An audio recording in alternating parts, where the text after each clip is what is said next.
today I am so blessed and so honored to have with me again author David Essel. And David's newest book, which is already climbing the charts to a #1 bestseller, is Positive Thinking Will Never Change Your Life, but this book will. Thank you, David. I can't believe I'm talking to you again. I mean, I just talked to you, and I was so happy when your people were like, he'll talk again. I'm like, yes! So yeah. I'm so happy that we get to talk again. Thank you, Michelle. I had such a blast with you the last time, and when you reached out to us, you said, hell yeah, let's go and have some more fun. Absolutely. I love that. I love getting people back in, because you don't always get everything in, and I love to have more conversation. I like to talk, so. But anyway, I wanted to talk. I saw on Facebook that you were offering free counseling for the Houston people and everybody affected by this hurricane. And I was just in Dallas. I flew out Monday night, and we were on the tarmac, and they're like, by the way, you won't be getting up out of your seat for an hour. Now, it is nice and sunny out, okay? Those are one of those moments when you're like, could you have told me when I was inside the airport so I could decide whether I wanted to be on this plane or not? But we did. I mean, it was, above the clouds. We got, it was a little bumpy, but it was okay. But like we were talking about before, this is not over.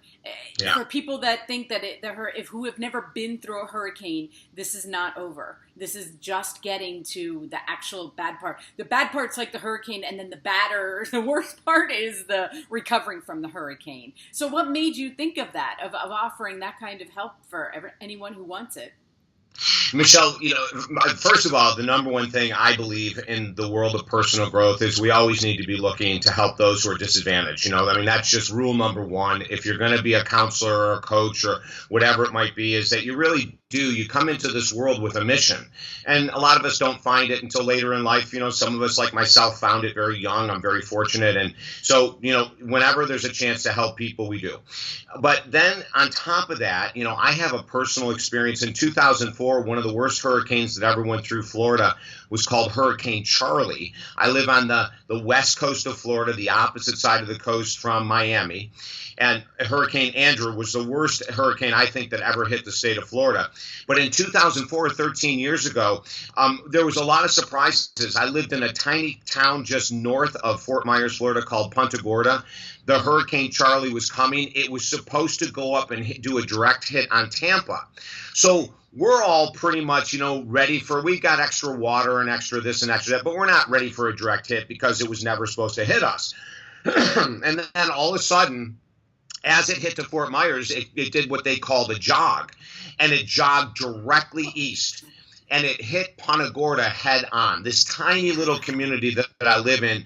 It hit us, and so the night before that it was going to hit, at about midnight, all of a sudden I'm watching the news, and it says, alert, alert, alert, there's been a shift. It could be, no guarantee, but it could be hitting a direct hit on Punta Gorda. So at 4 a.m, we decided to get up, and I put a statue in the back door of Buddha. I put a statue of Archangel Gabriel in the front door. We packed a few things that we had. We shot over to the East Coast at 4 a.m. Wow. I think it was around 10 a.m., 9 or 10 a.m., it had made a direct hit on Punta Gorda. And when we tried to get back in, you couldn't because the roads were impassable. Fallen trees, homes destroyed all over the place, roofs ripped off. I mean, the kind of stuff that you see with devastation.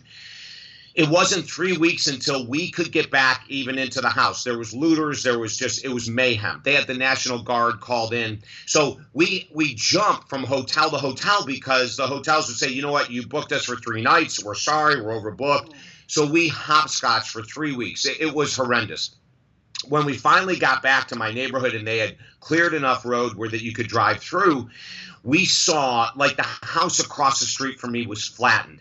The house directly next door, the roof ripped off. The house on the other side of me, the windows and doors popped out. Wow. The most amazing thing that happened to us was that when we walked and when we finally, all of our trees were down, we couldn't really see the house that well. We got into the house and there was not a scratch on our house. Wow. The National Enquirer came out and did a story on my house And we posted it on Facebook. I'm going to post it again today saying, man claims angel saves his house from hurricane. And we were spared. I mean, the house was intact.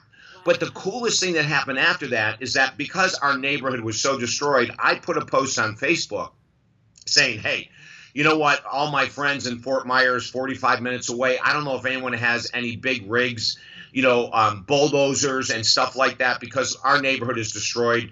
We could barely get into our house, but our house is really okay compared to everyone else. Here's the thing, Michelle, and this is the reason I'm reaching out to everyone with Hurricane Harvey, another one of the reasons.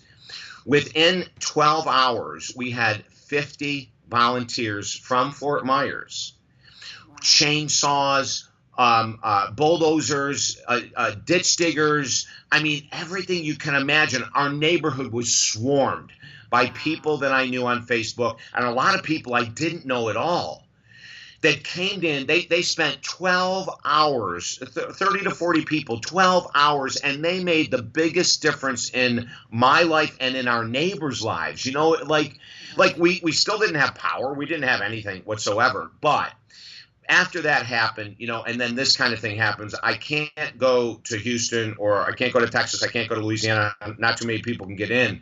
But I can offer my services as a counselor to help with sadness and grief, loss, anger. There's a lot of anger at the end of this. Some people get angry at God. How could you do this type of a thing? There's depression, there's anxiety, there's, all of these emotions that in the world of counseling, we are trained to help people process. So I put the message out, and if anyone, is watching this and they're in that area, or they have friends in that area, contact their friends and tell them to go to my website, talkdavid.com. They just go to talkdavid.com, Michelle.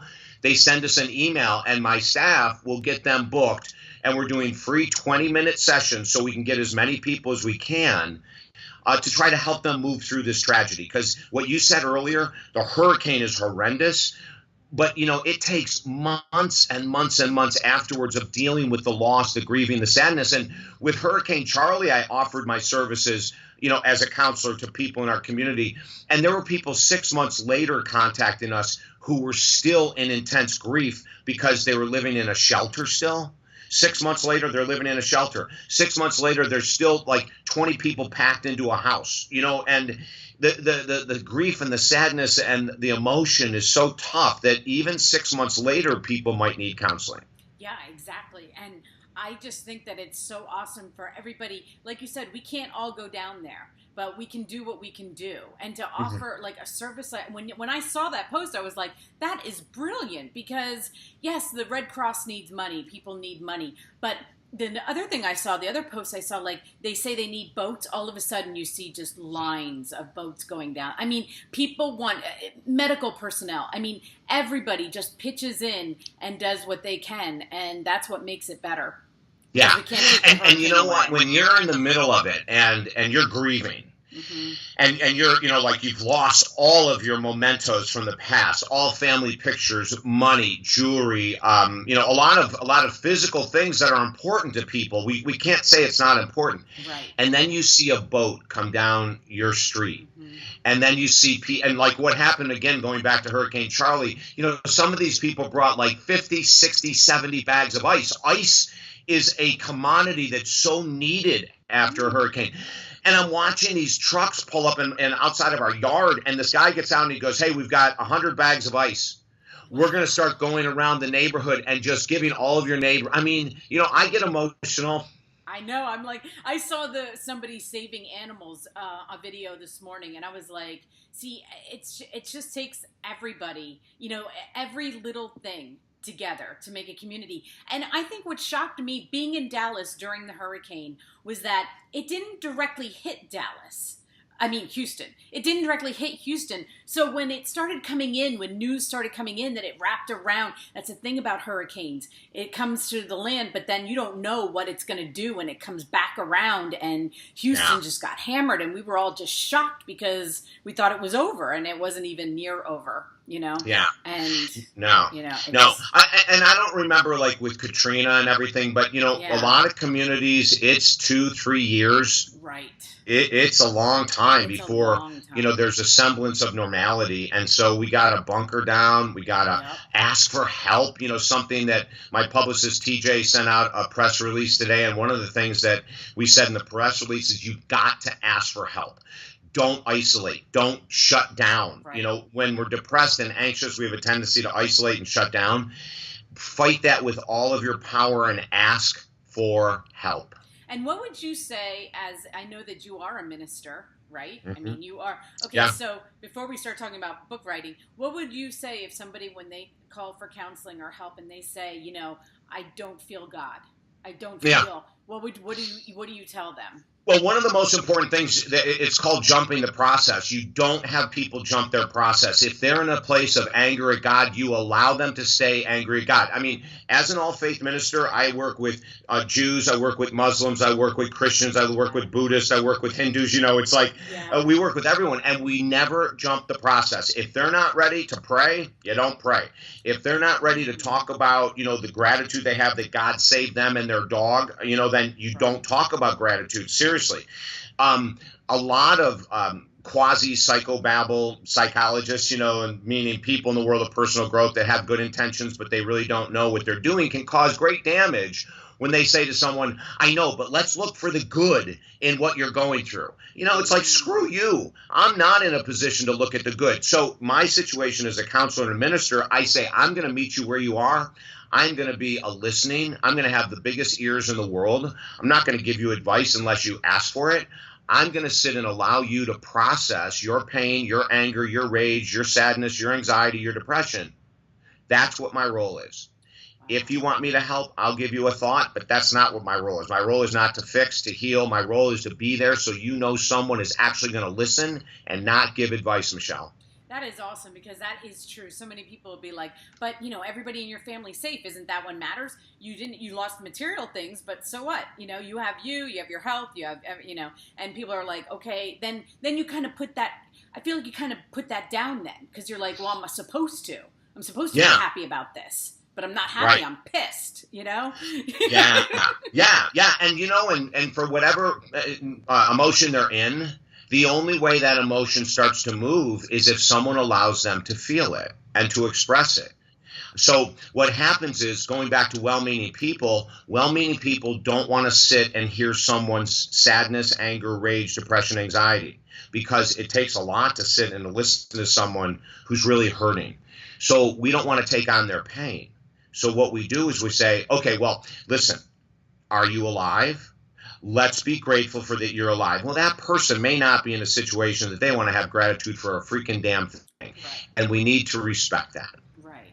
I love that. And you kind of go in that in your book, too, about the positive thinking thing. You really do. Oh, you know what?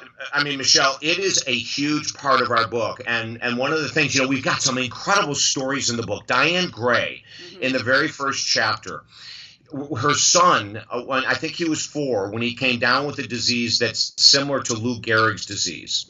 And he lost the ability to speak. He lost the ability to function. He was, my words, not hers, almost in a catatonic state. And she had to bathe him, feed him. And, for 10 years, he died at 14. She was the caregiver. She was on her own, a single mom, trying to handle the pressure, and she didn't know what the hell to do. Through that process, as she writes in our #1 best-selling book, is that she found that there were a lot of people that couldn't handle that pain. So they would say things like, you know what, God needed another angel. Let's look on the bright side. She got mad at these people because that's not what they need. We don't need positive thinking guru bullshit. What we need is someone to sit with your discomfort.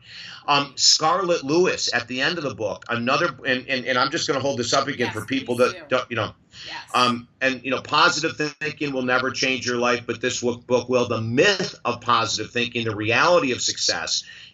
We have 100 and something stories, and Scarlett Lewis at the end of the book, the first time I interviewed her, I said, my God, this woman is maybe one of the most powerful women I've ever met. And she lost her son Jesse, 6 years of age, who was murdered at the Sandy Hook Elementary School massacre.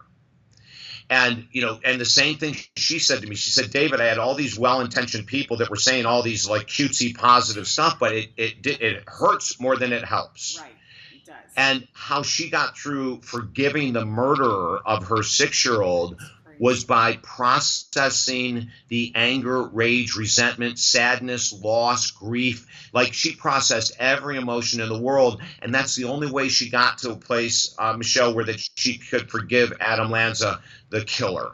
And she is an amazing role model. But both of these people, and there's 1,000 other stories in the book about this, individuals who tried to lose weight by thinking positively, tried to make money by thinking positively, tried to find deep love, their soulmate by thinking positively. And, they all came up with the same conclusion that we had, and that is 20% of your success will come from what you think about, and 80% will come from your willingness to do the steps today that you've not wanted to do in the past. I mean, the formula is almost so freaking simple. And I think that's why the book went #1, because people were tired of the illusion of The Secret and the law of attraction, which are only 20% accurate. Right. And good for them that they got 20% of it right. But I think that book so resonated because we were tired. We were tired of feeling like a failure. Okay. And even this morning, I kind of had a little moment when I was thinking about interviewing you, and I was like, how did I get so lucky? And then I was like, oh, I actually just started doing it. It didn't come to me. I actually had to do this to be able to meet you. And that's right. That's the, so you can't positive way your thinking into doing it. You have to actually get up and say, I'm going to do this today. And that's the other 80%. I'm going to risk rejection, in the world of dating, in the world of prospecting to make money, in the world of weight loss. I'm going to risk rejection. I'm going to walk into the gym, even though I'm 150, 250 pounds overweight. I'm going to risk people looking at me, staring at me, because I am done with living this way. That's the power. Now, there is a thought first, and we say in the book, I love freaking positive thinking. Every hour, every day, I spend the first hour immersed in gratitude, meditation, prayer, journaling. I love that crap. Right. But then I go out into the world and work my butt off. Right. And so that's the message of the book. And we give actually a very detailed description of what to do and how to do it. Yes. And the stories are there to back your saying, Michelle. The stories are there to say, you follow the program, you will have hope. You will believe you can achieve it. If you keep your vision boards going and your affirmations and you think your world's going to change, you're probably going to be in the same place now 365 days from now. If you want to stay where you are, stay where you are. If you want to change, get the book, follow the advice, and your life will change. Yeah, that's what I loved about it. And I do have a different mindset about that now. Like I said, this morning, instead of thinking, oh, I attracted this in some, I was like, well, then I'd have to go back to what thought was it that attracted this? I don't even know what thought. But I was like, no, you're not, quote unquote, lucky, or, what people say. It's like, no, I actually had to do it. You actually have to do it. Yeah. I envisioned it, and I wanted, and I asked, and then I just did it. And then, You reached out and you sent me an email on Facebook, and and unfortunately or fortunately from my perspective, I don't go into my emails on Facebook, my messages very much at all, and we never look at the ones that are not people that I know, because that's a different folder, And as I told you, one day, I think it was like on a Sunday or something, I must have been bored as hell. I go, let me just look at these 300 emails that of people I don't know, and most of them were ridiculous. And then all of a sudden I said, okay, I'm going to go through just a couple more, and yours was there. And I said, oh my gosh, here's someone reaching out saying, can I interview you on YouTube? Hell yeah. So I immediately, emailed you back and said, let's rock, girl. Yeah. But you did it. You took the risk. You came out. I could have emailed you back and said, I don't have time. Blah, blah, blah, blah, blah. It's not something I would ever do. But some authors do, right. They don't want to be bothered. I get a ton of day, okay? If people saw, if everybody saw how many emails I send out every day, they'd think I was absolutely crazy. But that's what I do. So, yeah. But I want to also tell you, for the people that are going to contact you for help, for counseling, your people are some of I don't even know them. They're nameless to me, but they email you back immediately. Okay. I had a question. Boom. They are some of the most efficient people I have ever dealt with any author. And so give them all a hug for me. Oh, I will, Michelle. I have the greatest team in the world, and a lot of them are virtual assistants. They work from all over the country for me. They take shifts on, who's going to answer emails, who's going to answer text messages, all that kind of stuff. And thank you. I will pass that message on, because they all would love to hear that, and they work really, really hard. They do, and they work, and sometimes it would be 10 o'clock at night, so I'm really happy to hear that. And they call themselves Team David. That's why I said I don't know their names, but I love Team David, so you can tell them all. That's great. Okay, so when they contacted me, they said, David has this process for writing books. He can teach people how to write books. I was like, well, I have people that want to write books. I have children that want to write books, and everybody's trying to look for ways to write a book, especially if we haven't gone to school for it, and you see people that do write books and you're like, how did they do that? How did they do that? So I have authors that'll write a book a week. And then I have authors that write one book a year, and I'm like, oh, I couldn't even labor over a book a year. That's intense, but they do it. And sometimes more than that, but I want to hear your process about 7 days for a book. Now, you've written 9 books, so you know what you're talking about, okay? Michelle, it's funny because in the beginning, my very first book, Phoenix Soul, One Man's Search for Love and Inner Peace, that was a 3-year process. That was like my beginning of writing a book. It wasn't intended to be a book in the beginning. It was just me processing emotion. And then through a very cool story that I tell in our book, Positive Thinking Will Never Change Your Life, I tell how it came about. It was a freak kind of accident. But the very first several books I wrote, as a matter of fact, I wrote all longhand. I'm not a typist, so I wrote everything longhand. And then I would cull all the pages together. And when I had something that I thought was decent to do, I'd give it to an assistant. She would type it up. She'd hand it back to me, not email. Everything I do is in the physical world. Right. And then I would edit, on paper, scratch things out, and I'd hand it back to her, and she'd retype it. And that's how I did my first several books. And I really was attracted to that because I think the pen to paper has some type of spiritual connection to me. I never really learned how to type. I hunt and peck. And so, I always felt comfortable writing. And then something happened, and I don't know what put the thought in my mind, but in 2004, we had a huge book come out with Hay House Publishing, and it was called Slow Down, the Fastest Way to Get Everything You Want. That one took me a year, so I was speeding up the process, and this was only 13 years ago. I think that might have been our 4th book out of 9 or something like that, but I did it all longhand, did the same process. Then after that, I wanted to write a book, and I didn't have the time to sit and write. So I went online and I Googled a transcription service for medical doctors. And I contacted them and I said, hey, listen, I'm an author and I really don't have time to write anymore. Can I use your transcription services? Because what doctors do, for people that don't know, I was one. What'd you say? I was one. I was a medical transcriptionist. I know exactly what they do. Okay, so at night, the doctors will call in and they'll read their files for the day and all that. So I made a deal with a medical transcription service. They gave me a number to call, and I would call in and I would record chapter 1. Right. And then they would type it up and they'd send it to me in the mail because I don't do email, right? And so then I'd edit it, I'd mail it back to them, and that became a book. So as I progressed, my style has radically changed. And here is the process we use now that I want to share with everyone of how to write a book. Our number 1 best-selling book on positive thinking, I wrote it in freaking 7 days. And this is the process we use. So number 1, the most important part of the book is the outline. A lot of times people get all excited and they get this thought that they're going to write a book and they start writing and then they hit what's called writer's block. Mm-hmm. The definition of writer's block is I am not organized. That's what's called writer's block, okay? There's not a such thing as writer's block. I'm not kidding you. I've written 9 books.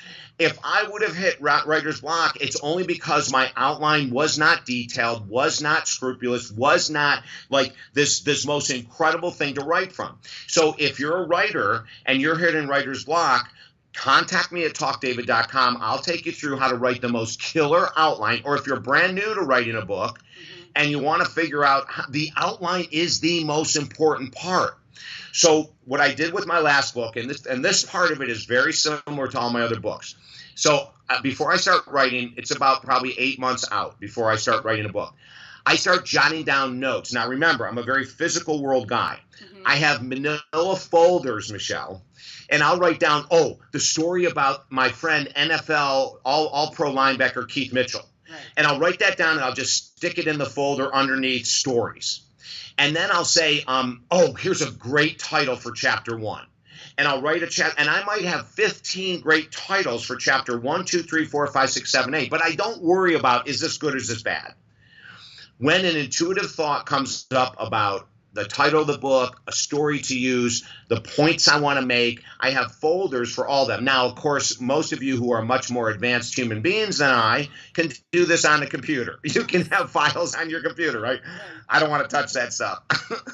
So I still have all my files. So 8 months before I write the book, I start, saving all these thoughts. Then about 2 months before, I'll look through everything in my stories. And let's say I have 50 stories I want to put in the book. And I'll start categorizing them into topics, like in our new book, Positive Thinking Will Never Change Your Life. So I have stories about weight loss, recovering from an affair, overcoming the death of a child. And, I start to categorize all the stories into certain categories. So I know when I'm writing a chapter that these stories are a fit, I know right where to go.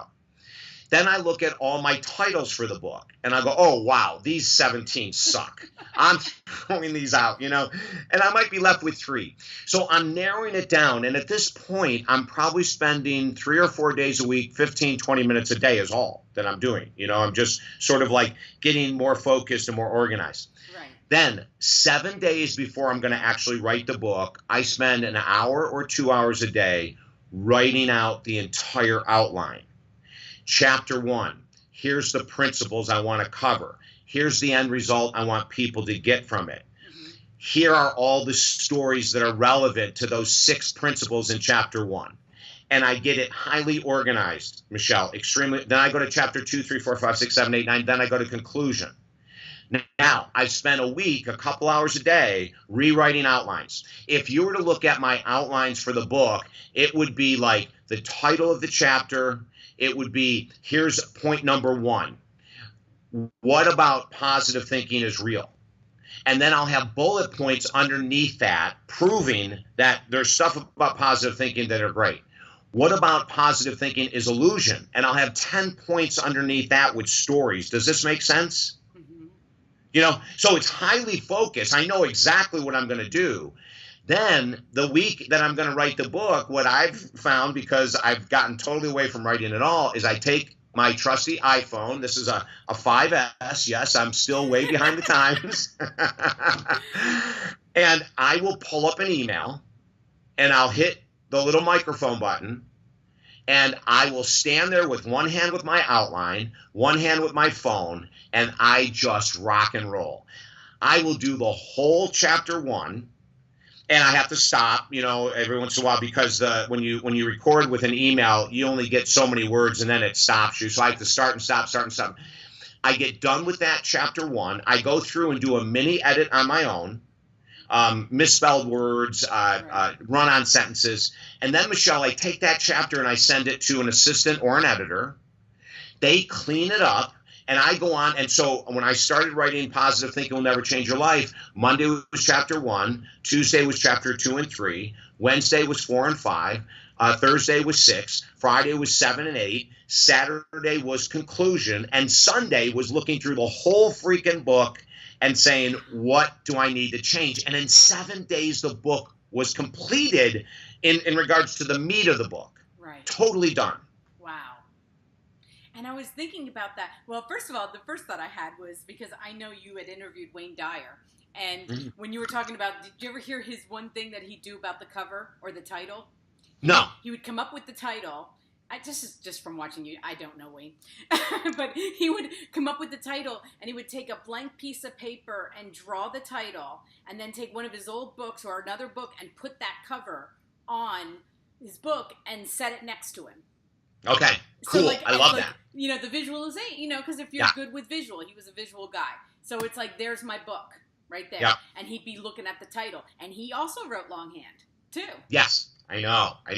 You know, I dedicated the book Positive Thinking to him. I know. Because in 1991, he had the most profound effect on my life. You know, he really did. He blew my mind. You want to talk about an altruistic man? You know, he was, you know, at bat for me. I was just starting in the world of radio and not even thinking about being an author yet.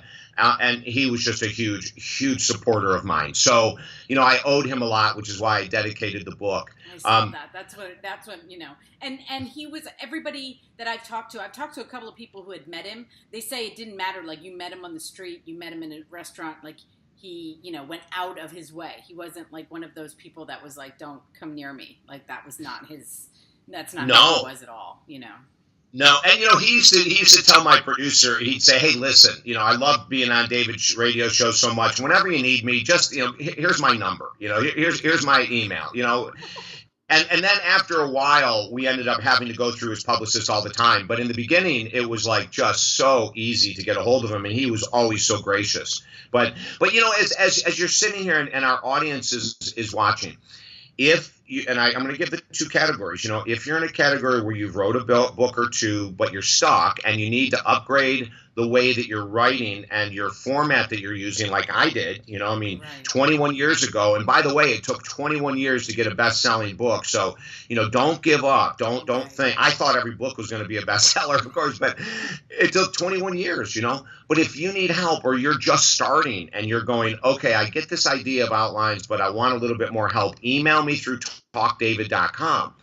And, you know, we've helped a lot of authors put out some great material because of focus and detailed outlines. If you aren't willing to do that, the chances of your book being successful drop dramatically. Okay, so what if you were writing fiction? Okay. Yeah. Well, I have a couple novels out. You know, I've written fiction, and you know, one of them is Angel on a Surfboard. And I was in Hawaii, and I was out there for 3 weeks, and I wrote my book out there in 3 weeks. And it was a story about the return of the Messiah, who came back as a retired surfer. And it's a really fun story, you know. And so when you write fiction, to me, fiction, nonfiction is the same. You know, you have the only difference with fiction is character development. You know, you really want to write, especially like I have two main characters in that book. I have a newspaper writer who went to Hawaii to find out the real truth about deep love. So that he was a searcher. He was someone that wrote articles on advice. He gave advice in newspapers all over the country. And he decided that, you know, he had struggled with love, and a lot of the people that wrote in asking questions were about love. So he was going to go out, tap into his intuition, and see if he could get the true answers of love. So we developed this character, his name was Sandy, and we developed Sandy into being this outrageously creative, spiritual, inquisitive individual that was going to find himself and love. And then he runs into this mythical 72-year-old long-haired surfer dude who happened to be the reincarnation of whoever you want to call him, the Messiah, God, Christ, whoever you want to call him. Right. Who was hanging out, and he started freaking this guy Sandy out by, you know, Sandy would be walking the beach, and this guy would walk by and go, "Hey, how you doing with that new book? How you doing with those principles of love?" And he'd never met him before, you know, and he's going, holy crap, he was freaking out that this guy was in his head, you know. And then he starts to jot down some ideas about a book, and Sandy, the author, is sitting poolside, and he gets up to go to the bathroom, and he comes back, and there's a waitress standing there. And she says, "I have your lunch." He goes, "I didn't order lunch." And she said, "Oh, there was this really nice man that came by and said, you know, this is your favorite lunch." And he looks at it, and it's a medium rare tuna fish sandwich, unsweetened iced tea, extra lemon. And he's going, oh my God, how does this guy know so much about me? And then as the story unfolds, we find out that, this guy, the surfer dude, his name is Eddie. Eddie was there to give him the messages about true love. And he said, I had to win you over. I had to do all these mystical things so that you would know I'm the real deal. I am the real deal. Read that. I want to read it. I mean, yeah, it's, so in character development with fiction, it's a little different. You want to be writing your outlines about who is this guy? Who's this guy Sandy? Who's the guy Eddie? What do they look like? What are their weaknesses? What are their strengths? You want to do a little bit of character development. But then it's the same thing, Michelle. It's the outline. And I'll go back to writer's block. So a lot of people who write fiction, especially people who write fiction, constantly complain about writer's block, right? Right. And they're always saying, oh, I got to chapter 3 and I don't know where to go. Well, the only reason you don't know where to go is because you didn't have a roadmap. You didn't have a completed outline. If you had a completed outline, you'd know exactly what was in chapter 4, 5, 6, 7, 8, 9, 10. And that's where I come into play with people as writers. This is where my strength is. I'm not going to say my strength is anything else other than organization, focus, and outlines. That's where I can help people the most. Yeah, because I would think, when you're coming up with an outline, a lot of people say they don't have an outline. A lot of people say they don't have an outline, okay? But I was thinking for fiction, you do have to come up with the character development, and you kind of have to know, so you don't think it's a good idea. You know how some people are like, well, my characters speak to me, and they end the book. Okay, well, that's, it's kind of, that's risky, I guess, in a way. But let's say this, Michelle. If the people that say that have written several books to completion and the books are really good, then they're dead on. Okay. But that would be a rare person. Okay. Because most people need, especially when you're starting out. Let's just say those people have been successful. They've written lots of books, and because I've had some crime thriller guys say to me, I didn't know who the killer was till halfway through the book. And some of that is true, but in order to even get halfway through the book, they had to have some type of template, some type of outline. Now, I will say this, is that, and this happened in the book, I didn't know that I was going to have a couple female characters come in that, let's see, one of them was a seductress. And that was not when I sat down to write, I was writing this really spiritual book on love. And then all of a sudden I'm writing and this outrageously seductive woman comes into play and lures Sandy into her house. And, she's dressed just like killer, and the candles are lit and the music is on, and she's got the wine in her hand and she's pulling him into her bedroom. And now that wasn't in the original script. So that came as I was writing. Right. And there are some really exciting things that happen when you allow intuition and you to be guided. But still, for most of us, we need a pretty good plan. And then the surprises are great, Right. Well, that's true. At least, and I think that, for me, I've always, why do I talk to authors? Because I'm a reader, and then in my mind, I'm like, maybe I'll write it, but then right at that initial, I have this idea, and then all of a sudden I get stuck in the idea. The idea starts not making, I get too caught up in the details of the idea, and then it overwhelms me, and I'm like, I don't have time for this, and I can't, So, I like your idea about kind of jotting it down until it makes, can you do that with a novel, too? It's like, you're thinking of a main character. So all of a sudden you start adding, do you just make a folder and then just start adding characteristics? Like maybe he does this, maybe he's this. Is that kind of what? That's exactly it. That's what character development is. You write a little, so I wrote out, who was Sandy?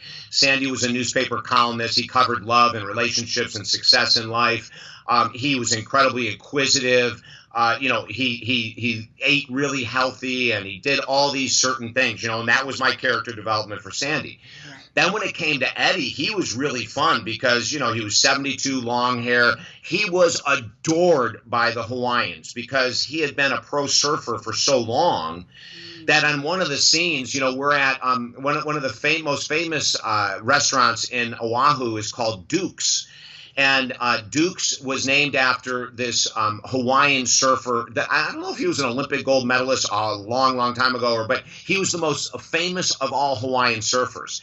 So there's this big statue, and this is all true because I was there when I was writing, which really made it fun because I was including parts to my book that I knew nothing about Duke's restaurant and bar.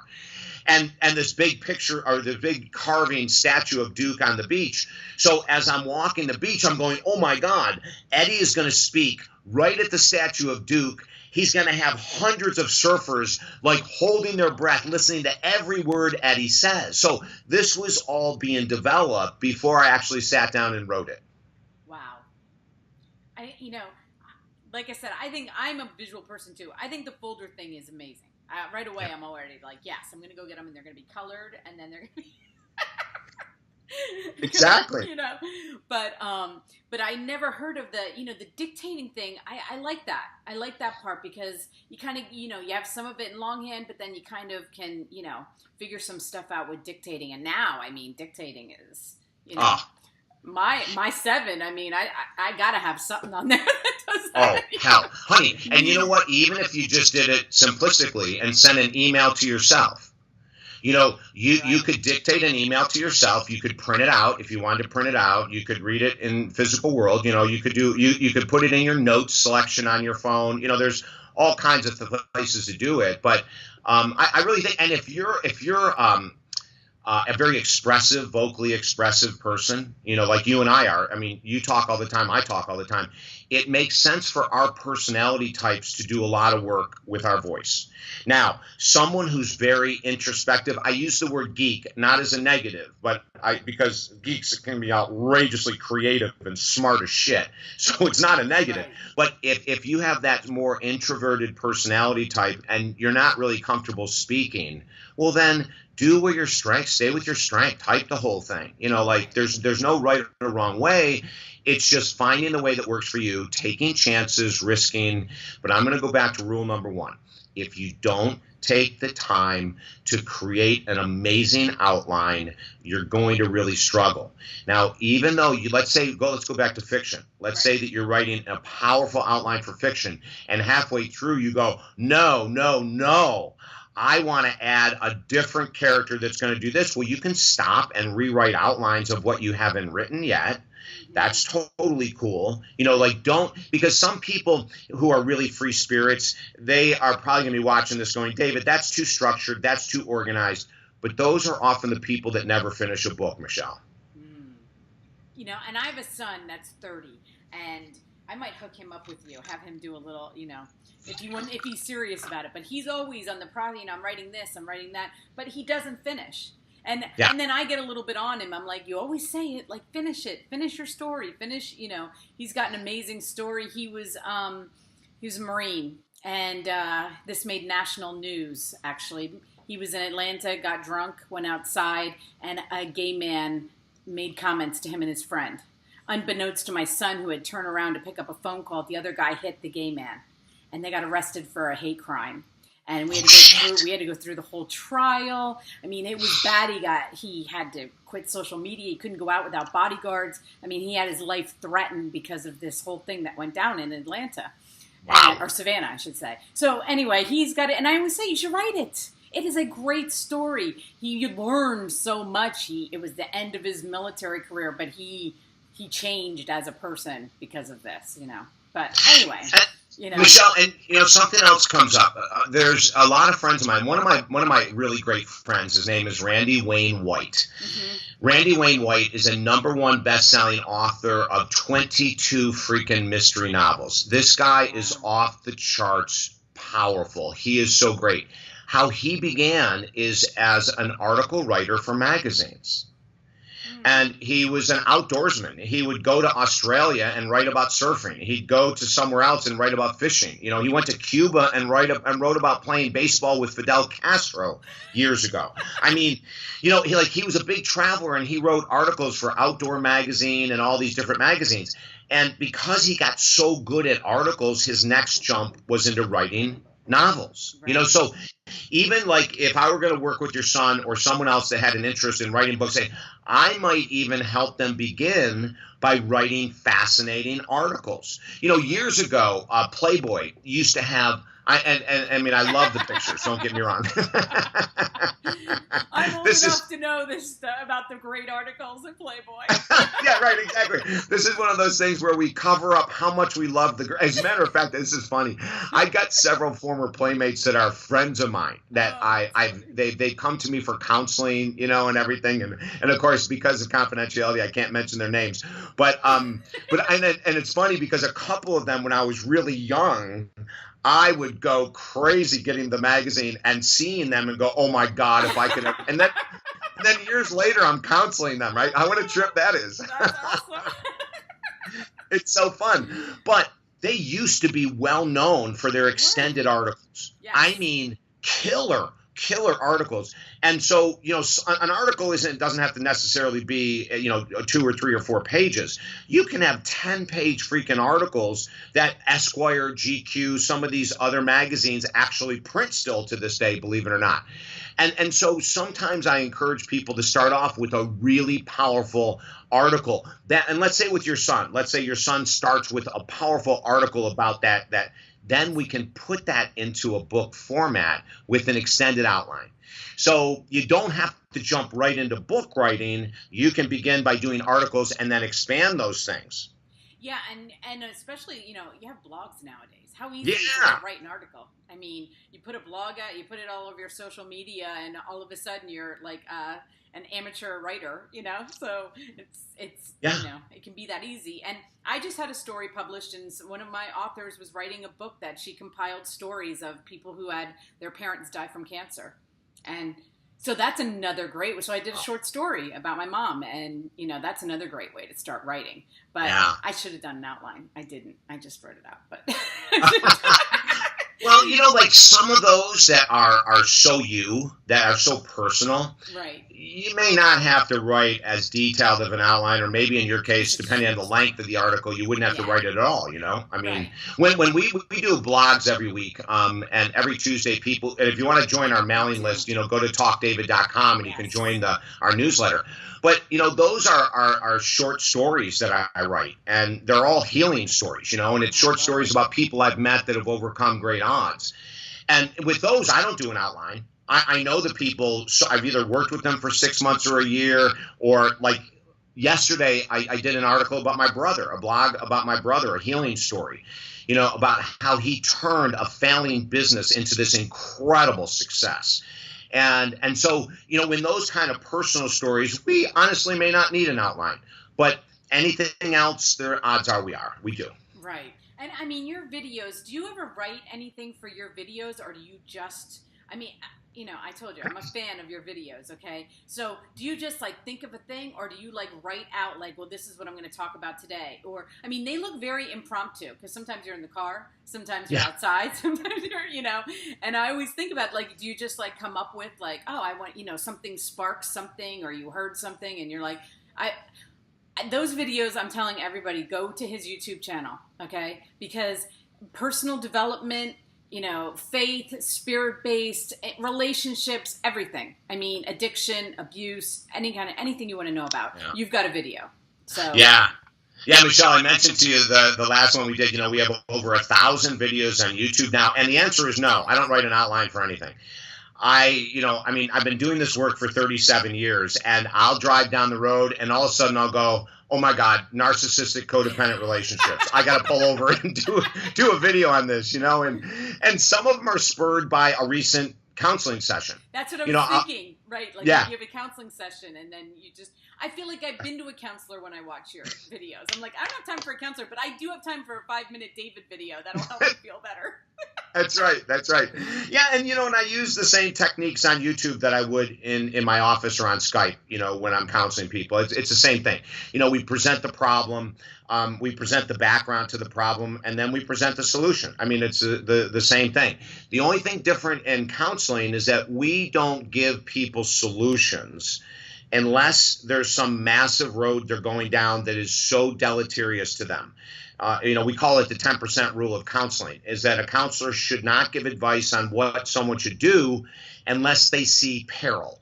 Otherwise, what we should do is give people writing assignments, homework assignments to help them process and come up with their own answers first. and then we'll talk to them about, are their answers relevant? Are they realistic? On the videos, I actually do give advice because I'm not sitting in front of a client, right. And I feel I don't want them to be more. I mean, we have a couple videos that are 10 minutes long, but for the most part, about 4 or 5. Right.